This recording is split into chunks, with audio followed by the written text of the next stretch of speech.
So hello everyone, welcome back to channel.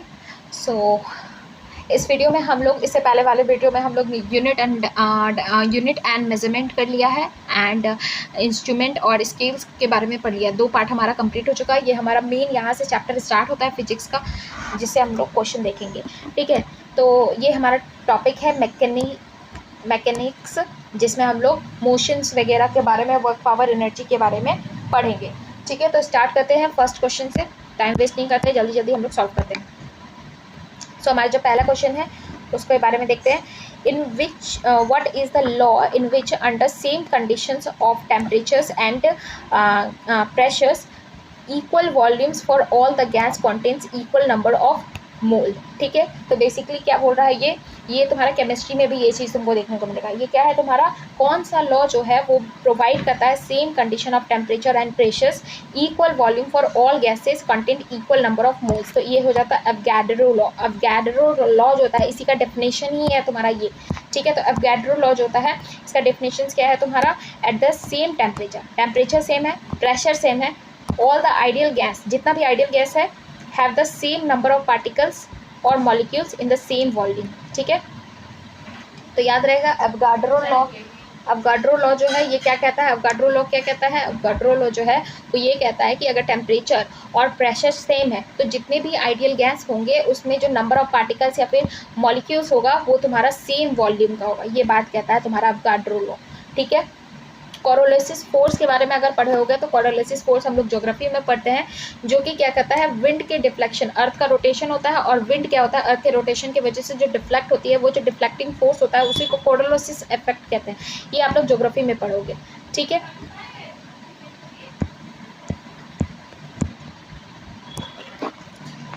ठीक है, तो अवोगाड्रो लॉ याद रख लेना कि अवोगाड्रो लॉ क्या है कि सेम टेम्परेचर है, सेम प्रेशर है, सेम टेम्परेचर और प्रेशर कंडीशन है, तो जितने भी आइडियल गैस होते हैं उनमें जो नंबर ऑफ पार्टिकल्स होता है या फिर मॉलिक्यूल्स होते हैं उनका वॉल्यूम कितना होता है, सेम होता है। नेक्स्ट आते हैं, a goalkeeper in a game of football pull his hand back after holding the ball shot at the goal. ठीक है, तो बेसिकली क्या बोल रहा है, गोलकीपर जो होता है इन अ गेम, फुटबॉल गेम में जो गोलकीपर होता है वो अपना हाथ को क्या कर लेता है, पीछे की ओर खींच लेता है after holding the ball shot at the गोल। क्यों ऐसा करता है? ठीक है, तो decrease the rate of change of momentum, exert large force on the ball. ठीक है, तो बेसिकली क्या होता है ना, ये न्यूटन का दूसरा नियम पे काम करता है। ठीक है, तो न्यूटन का दूसरा नियम क्या होता है, तो न्यूटन का दूसरा नियम क्या कहता है, rate of change of momentum. Rate of change of momentum is directly proportional क्या होता है, फोर्स के बराबर होता है। तो फोर्स के डायरेक्टली प्रोपोर्शनल कौन होता है, rate of change of momentum. ठीक है, ये हो गया। अब क्या हो रहा है, अगर टाइम हम क्या करेंगे, बढ़ाएंगे, टाइम अगर बढ़ाएंगे तो क्या होगा, फोर्स क्या लगेगा, ज़्यादा लगेगा। ठीक है, टाइम अगर हम बढ़ाएंगे तो फोर्स क्या लगेगा, कम लगेगा। फोर्स कम लगेगा, दैट्स मीन्स क्या होगा, मोमेंटम भी तुम्हारा क्या होगा, कम होगा। ठीक है, तो इसी से आता है तुम्हारा ये चीज़।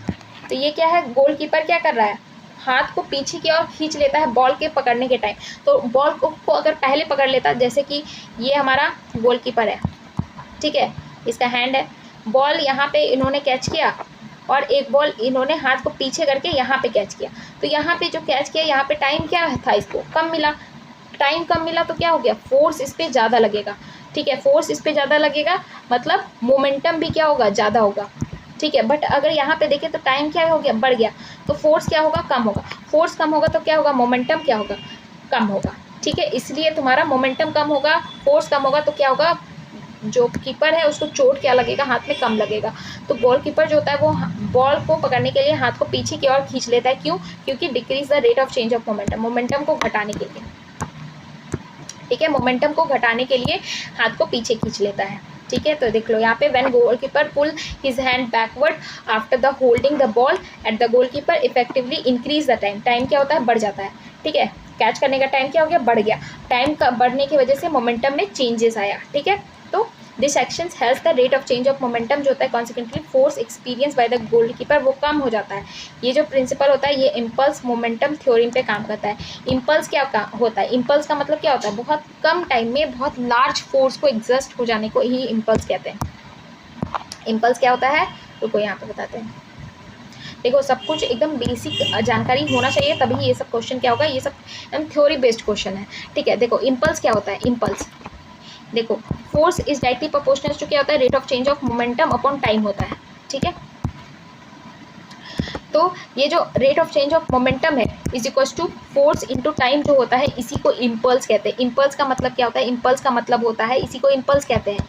इम्पल्स, इम्पल्स क्या होता है, बहुत कम टाइम में बहुत लार्ज फोर्स एग्जिस्ट हो जाता है, उसी को इम्पल्स कहते हैं, ठीक है। तो ये जो थ्योरी है ये इम्पल्स मोमेंटम थ्योरी पे काम करता है, ठीक है। अब यहाँ पे देखो, अब यहाँ पे 2-4 चीज़ हम एक चीज़ बता देते हैं। एक जो होता है मोमेंटम, मोमेंटम को हम पी से डिनोट करते हैं। मोमेंटम इज इक्वल्स टू क्या होता है, मास इंटू वेलोसिटी होता है। मोमेंटम का मास इंटू वेलोसिटी, यूनिट क्या हो जाएगा, मास का हो जाएगा केजी एंड वेलोसिटी का क्या हो जाएगा, मीटर पर सेकेंड हो जाएगा। तो केजी मीटर पर सेकेंड जो हो जाएगा ये मोमेंटम का ऐसा यूनिट हो जाएगा।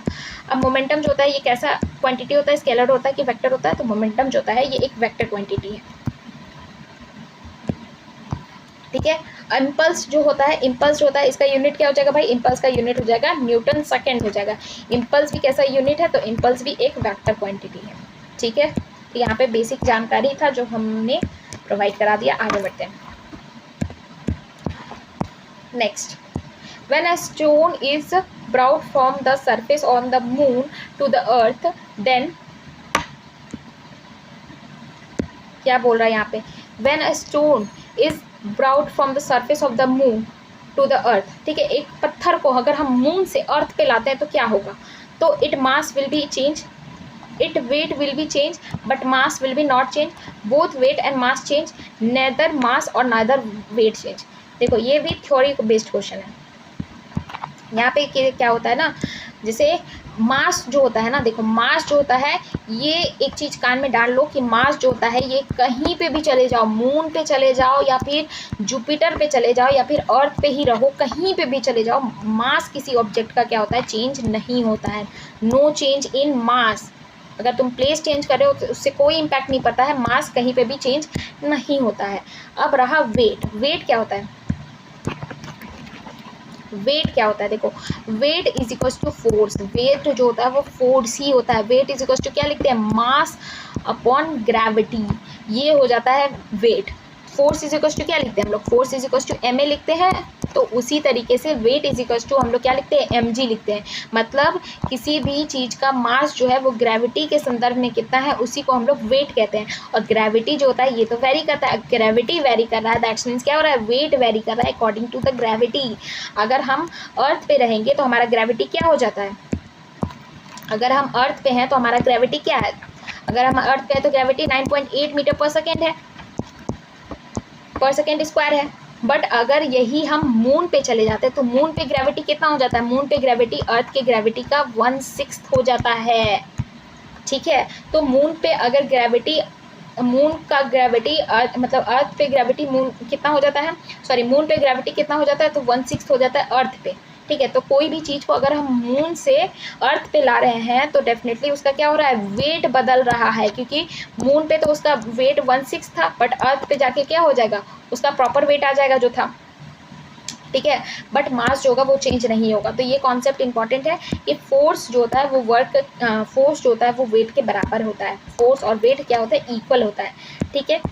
तो यहाँ पे आंसर क्या हो जाएगा, वेट जो होगा वो चेंज हो जाएगा। जब किसी भी ऑब्जेक्ट को मून से अर्थ पे लाएंगे तो उसका वेट चेंज हो जाएगा क्योंकि ग्रेविटी चेंज हो रहा है, ठीक है। बट मास जो होगा वो तुम्हारा अर्थ पे जाओ, मून पे जाओ, जुपिटर पे जाओ, कहीं पे भी जाओ, मास चेंज नहीं होगा, ठीक है।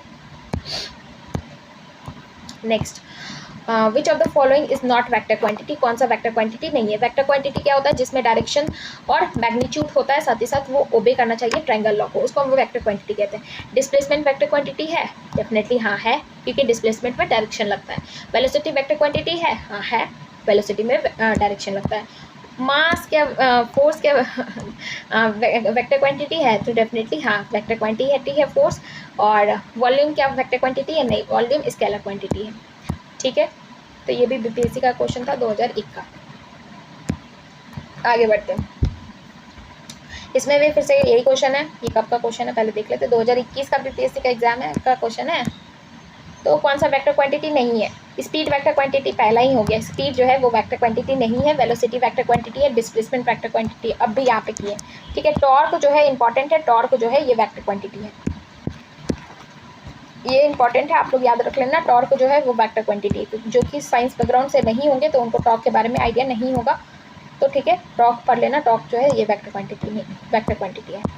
नेक्स्ट आता है विच of the following is scalar quantity, कौन सा स्केलर क्वांटिटी है? तो फोर्स जो है वो स्केलर क्वांटिटी है, अभी बताया फोर्स जो है स्केलर क्वांटिटी नहीं है। प्रेशर जो है स्केलर क्वांटिटी है, छोड़ो प्रेशर को छोड़ो। वेलोसिटी जो है ये स्केलर क्वांटिटी है, नहीं वेक्टर क्वांटिटी है। एक्सेलरेशन स्केलर क्वांटिटी है, नहीं वेक्टर क्वांटिटी है। प्रेशर क्या होता है? Force upon area. क्या ये वेक्टर क्वांटिटी है, स्केलर क्वांटिटी है? तो डेफिनेटली हाँ स्केलर क्वांटिटी है। प्रेशर में क्या होता है? सिर्फ मैग्नीट्यूड का रिक्वायरमेंट होता है, डायरेक्शन का रिक्वायरमेंट नहीं होता है, इसलिए प्रेशर जो है ये स्केलर क्वांटिटी है। इंपॉर्टेंट नोट डाउन कर लो, प्रेशर हो गया, डेंसिटी हो गया, ठीक है ये सब क्या है? ये सब तुम्हारा प्रेशर हो गया, डेंसिटी हो गया, सरफेस टेंशन हो गया, ठीक है ये सब तुम्हारा स्केलर क्वांटिटी है। ठीक है याद रखना है, प्रेशर डेंसिटी और तुम्हारा सरफेस टेंशन ये सब जो है ये सब स्केलर क्वांटिटी है। नेक्स्ट करंट डेंसिटी जो है ये क्या है? तो करंट डेंसिटी, ये क्वेश्चन आया हुआ है 2023 की बीपीएससी में। सो करंट डेंसिटी जो है ये ना क्लास 11 के बुक में आपको मिलेगा। ठीक है क्लास 11 के बुक में ये चीज़ मेंशन है, तो क्लास 11 का एनसीईआरटी में ये चीज़ है। तो करंट डेंसिटी जो है ये तुम्हारा वेक्टर क्वांटिटी है। करंट डेंसिटी जो है ये तुम्हारा वेक्टर क्वांटिटी है। करंट डेंसिटी जो है ये क्या होता है तुम्हारा? करंट डेंसिटी होता है तुम्हारा product of charge density into velocity. एक मिनट रुक जाइए।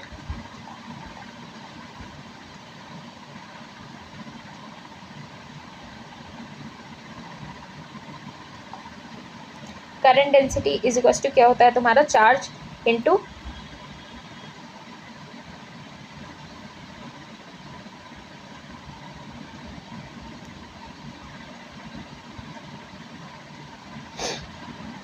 हाँ। सो करंट डेंसिटी क्या है? ये तुम्हारा एक वेक्टर क्वांटिटी है। करंट डेंसिटी क्या है? वेक्टर क्वांटिटी है। तो सर करंट डेंसिटी के बारे में जान लेते हैं। करंट डेंसिटी जो होता है इसको जे से डिनोट करते हैं। करंट डेंसिटी होता क्या है? तो करंट डेंसिटी जो होता है ये क्या होता है? Amount of electric current flowing through the unit area of the conductor. किसी भी कंडक्टर में एक यूनिट एरिया में, मतलब एक सपोज दैट कि 1 मीटर मान लेते हैं, किसी भी कंडक्टर में, ये पूरा कंडक्टर है मेरा, इस कंडक्टर में ये जो यूनिट एरिया है इसमें कितना इलेक्ट्रिक करंट जो हो रहा है वो फ्लो कर रहा है, इसी को हम लोग करंट डेंसिटी कहते हैं। ठीक है तो या समझ में आया करंट डेंसिटी क्या है? करंट डेंसिटी क्या है कि किसी भी कंडक्टर में एक यूनिट एरिया में कितना फ्लो कर रहा है। ये हमारा एकदम 5 मीटर लंबा वायर है, तो 1 मीटर में कितना करंट फ्लो कर रहा है, इसी को हम लोग क्या कहते हैं? करंट डेंसिटी कहते हैं। करंट डेंसिटी जो होता है ये एक वेक्टर क्वांटिटी होता है। करंट डेंसिटी को क्या कहते हैं? जे से डिनोट करते हैं। ठीक है तो कितना हम बोले अभी क्या हम डेफिनेशन बोले, इसका डेफिनेशन बोले कि किसी भी कंडक्टर में कितना, एक यूनिट एरिया में कितना करंट फ्लो कर रहा है, उसी को करंट डेंसिटी कहते हैं। तो जे इज इक्वल टू क्या हो जाता है? जे इज इक्वल टू हो जाता है करंट अपॉन एरिया। यही हो गया हमारा करंट डेंसिटी। तो याद रखना है करंट डेंसिटी क्या हो गया? करंट कितना फ्लो कर रहा है एक यूनिट पर एरिया में, उसी को हम लोग क्या कहते हैं? Current density. I upon A, इसका यूनिट क्या हो जाएगा? इसका यूनिट हो जाएगा, करंट का क्या हो जाता है भाई? एम्पियर मीटर स्क्वायर हो जाता है। एम्पियर पर मीटर स्क्वायर जो होता है इसका यूनिट हो जाएगा। ठीक है करंट डेंसिटी। करंट डेंसिटी जो है ये एक वेक्टर क्वांटिटी है। यहाँ तक हो गया, आगे बढ़ते हैं।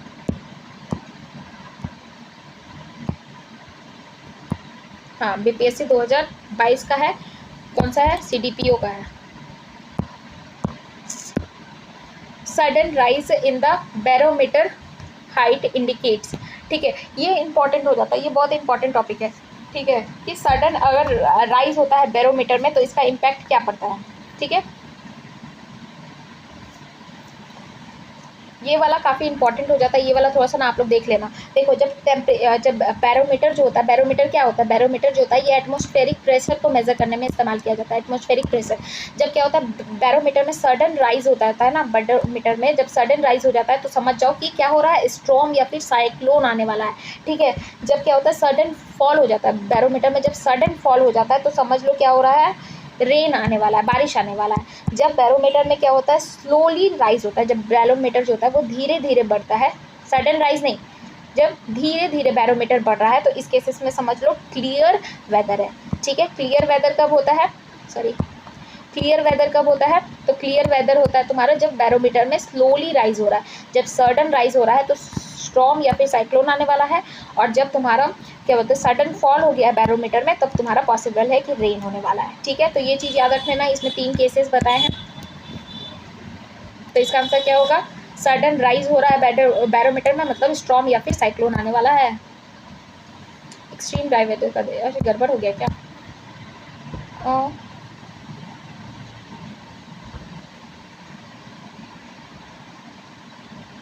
एक मिनट रुक जाओ।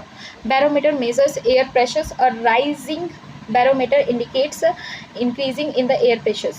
A falling barometers indicate decreasing in the air pressures.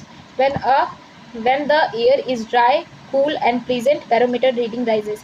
In general term, rising barometers measures improving weathers. Rapid rise indicates uncertain weathers with extremely dry weather condition. ये वाला ना थोड़ा सा आप लोग इसमें डाउट है मेरे को, तो ये वाला क्वेश्चन थोड़ा सा आप लोग चेक करना, ठीक है, कि ये सही है कि नहीं है। क्योंकि जहाँ तक मुझे पता है कि सडन राइज होता है barometer, sudden rise in the barometric height indicate, हमको जहाँ तक पता है कि जो बैरोमीटर में क्या होता है सडन राइज होता है तो स्टॉर्म वगैरह आता है। एक बार आप चेक करना इसको गूगल पे, ठीक है, या फिर एक्सट्रीम वेदर इसमें लिख रहा है कि सडन राइज की वजह से बैरोमेट्रिक में, बैरोमीटर जो होता है ना ये वेदर फोरकास्टिंग में मदद करता है, पर हमको जहाँ तक पता है कि बैरोमीटर में सडन राइज, एक बार चेक कर लेते हैं गूगल से, ठीक है ना। Sudden rise in the barometric height indicates improving weather conditions, dry and settle weather. हाँ, तो इसमें सही ही लिख रहा है, तो याद रखना। यहाँ थोड़ा सा इशू हो गया है, गलती हो गया मेरे से, सॉरी। तो जब सडन राइज होता है बैरोमेट्रिक में, ठीक है, तो वो एक्सट्रीमली ड्राई वेदर दिखाता है, ठीक है, एक्सट्रीमली ड्राई वेदर। एक बार हमको चेक करने दो तो कि स्टॉर्म कब दिखाते थे। व्हेन कमिंग ऑफ स्टॉर्म और cyclones showing in the barometric,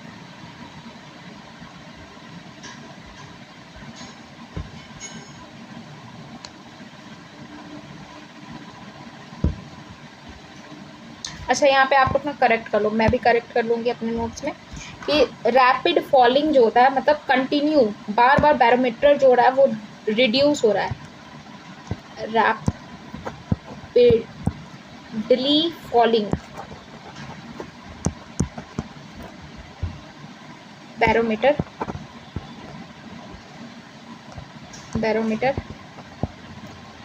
reading. So bar bar continuously क्या हो रहा है, फॉलिंग हो रहा है बैरोमीटर में, तो वो स्टॉर्म और साइक्लोन को रिप्रेजेंट करता है, स्टॉर्म और साइक्लोन को रिप्रेजेंट करता है, ठीक है। सडन राइज जो है,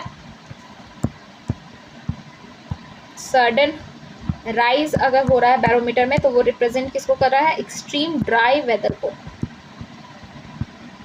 ठीक है। व्हेन बैरोमीटर शो रेन,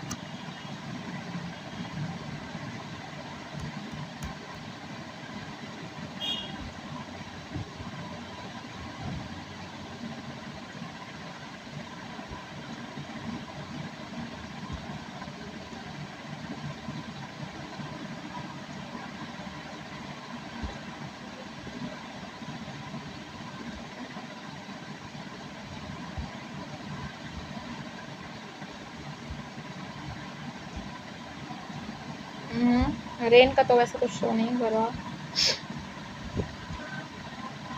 अच्छा एक मिनट,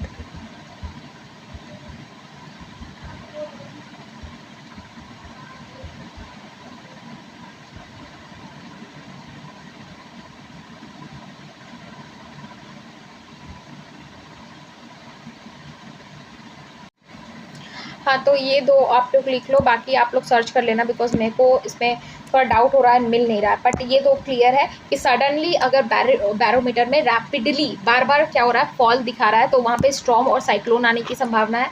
एंड बैरोमीटर अगर सडनली राइज हो रहा है तो एक्सट्रीमली वेदर कंडीशन शो कर रहा है। ठीक है, तो ये वाला थोड़ा सा मेरे से गलती हो गया था, सॉरी उसके लिए, एंड आप लोग भी इसको करेक्ट कर लो। ठीक है, नेक्स्ट आते हैं, ये बीपीएससी सीडीपीओ का क्वेश्चन है।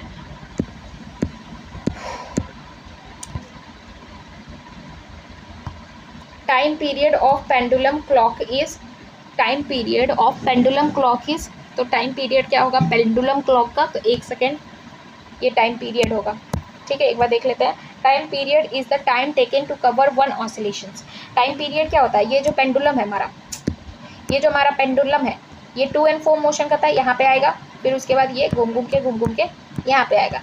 तो ये जो 2 and 4 मोशन किया, यहाँ से घूमा, यहाँ गया एंड फिर यहाँ पे आया, तो ये क्या हुआ, ये हुआ एक ऑसिलेशन कंप्लीट। तो एक ऑसिलेशन करने में उसको जितना टाइम लगता है उसी को हम टाइम पीरियड कहते हैं। When a pendulum clock goes from one position to another position it takes 1 second. तो याद रखना है, क्या याद रखना है, टाइम पीरियड क्या होता है, एक ऑसिलेशन कंडक्ट करने में उसको जितना टाइम लगता है उसको हम क्या कहते हैं, टाइम पीरियड कहते हैं। और एक कंप्लीट ऑसिलेशन करने में पेंडुलम को कितना टाइम लगता है, तो 1 सेकेंड लगता है।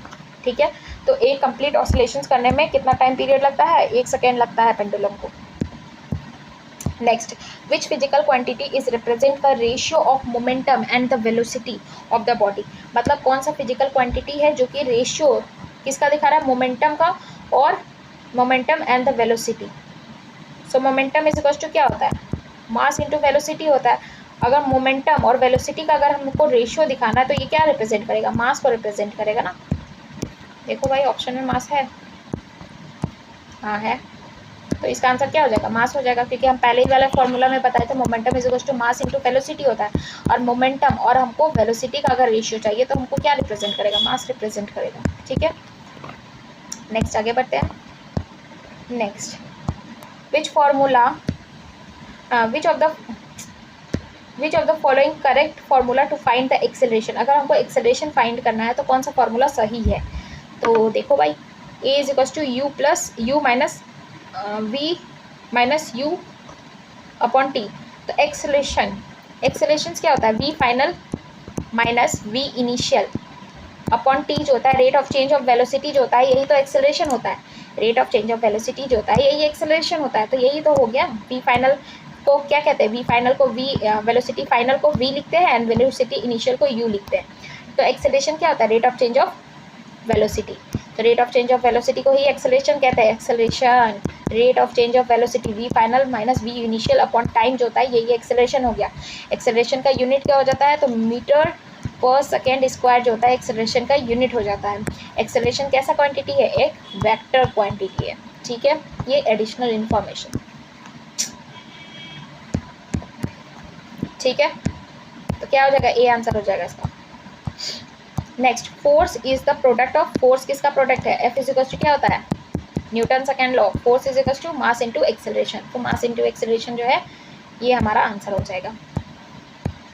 नेक्स्ट, बॉल बियरिंग जो होता है इसका इस्तेमाल किया जाता है to convert static friction into rolling friction.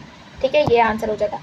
Ball bearing क्या होता है, ये जो नट बोल्टूस टाइप का होता है ना, ये गोल गोल होता है, एक अगर आप देखे होगे तो ऐसे रहता है इसका स्ट्रक्चर, ये होता है, ये पूरा कलर रहता है, एक रिंग जैसा टाइप का, हम लोग नहीं पहले बचपन में पहनते थे, आप लोग अगर यूज़ किए होगे तो ये होता है बॉल बियरिंग। ठीक है, तो अगर ये रुका हुआ है, स्टैटिक है, ठीक है, तो ये किस में कन्वर्ट होगा भाई, ये रोलिंग में ही कन्वर्ट होगा ना, क्योंकि गोल है तो रोल करेगा। ठीक है, तो स्टैटिक याद रखना है, बॉल बियरिंग जो होता है ये कन्वर्ट करता है स्टैटिक फ्रिक्शंस को रोलिंग फ्रिक्शंस में। ठीक है, तो याद रखना है कि बॉल बियरिंग जो होता है स्टैटिक फ्रिक्शंस को रोल, सो बॉल बियरिंग पढ़े थे, तो बॉल बियरिंग जो होता है ये स्टैटिक फ्रिक्शन को रोलिंग फ्रिक्शन में कन्वर्ट करने का काम करता है। तो याद रखना है कि बॉल बियरिंग जो होता है ये यूज़ करता है स्टैटिक फ्रिक्शन को रोलिंग फ्रिक्शन में कन्वर्ट करने के लिए। मेरा स्क्रीन काम नहीं कर रहा है।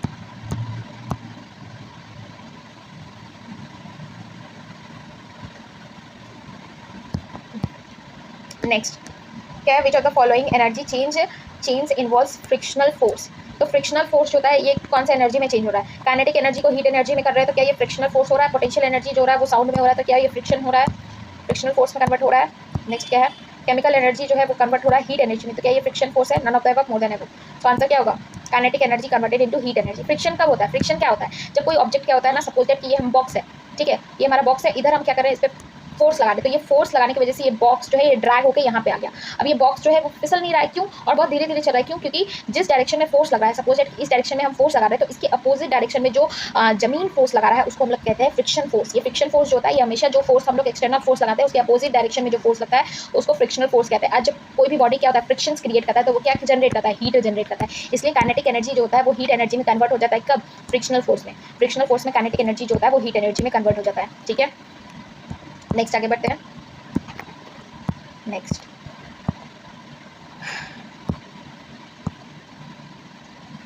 क्या बोल रहे हैं यहाँ पे? विच of the followings makes a Newton third law of motion. Newton के तीसरे नियम क्या कहते हैं? Every action is an equal and opposite reaction, equal in magnitude and opposite in direction. ठीक है, तो ये अब स्पेस रॉकेट, रॉकेट जो है वो उड़ता है, ठीक है, तो रॉकेट उड़ता है तो नीचे देखते हो आग लगता है, तो आग लगने से क्या होता है? नीचे आग लगता है तो नीचे ये जब प्रेशर क्या बोलते हैं, फोर्स लगाता है, तो जो धरती है, अर्थ जो है वो भी इस रॉकेट को प्रेशर देता है, तो ये क्या होता है? उसकी वजह से उड़ता है। तो स्पेस रॉकेट जो होता है ये क्या होता है? तुम्हारा न्यूटन का तीसरा नियम पे काम करता है। ठीक है, आर्चरी, आर्चरी जो होता है, आर्चरी जो हम लोग करते हैं, ठीक है, ये भी न्यूटन का तीसरा लो। तो आर्चरी में क्या करते हैं? जब हम लोग क्या करते हैं, जो हमारा वो रहता है, क्या बोलते हैं, बो रहता है, उसको हम लोग क्या कहते हैं? पीछे की ओर खींचते हैं। जब पीछे की ओर खींचते हैं तो वो हमको आगे की ओर ढकेलता है। तो यहाँ पे मोर देन एबव जो होगा ये इसका आंसर हो जाएगा। ठीक है, मोर देन एबव। बाकी ये वेंट्यूमीटर जो है ये हमको जानकारी नहीं है कि ये क्या होता है, अगर दिया होगा इसमें एक्सप्लेनेशन में तो देख लेते हैं। ठीक है, next, when the arrow is pulled back that is the actions. फिर रिएक्शंस में क्या होता है? एरो को फिर आगे भेजता है हवा। ठीक है, रॉकेट जो होता है वो उड़ता है तो वो थ्रस्ट जनरेट करता है, तो उसी तरीके से वो भी उड़ता है।